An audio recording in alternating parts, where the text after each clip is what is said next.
નમસ્કાર દર્શક મિત્રો, આપ જોઈ રહ્યા છો એનએન ન્યૂઝ. હું છું એન્કર અર્પિતા પટેલ. હવે જોઈએ અગત્યના સમાચાર.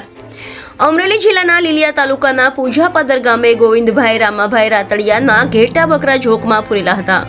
તે દરમિયાન રાતના સમયે 3 થી 4 વાગે દીપડો આવી ચડેલો અને ઘેટા ઉપર તરાપ મારેલી, જેમાંથી 15 ઘેટાનું ઘટના સ્થળે મૃત્યુ થયું. 10 જેટલા જીવે છે. ટોટલ 26 ઘેટાના શિકાર બનાવ્યા, જેમની અંદર 15 ઘેટાનું મૃત્યુ થયું છે.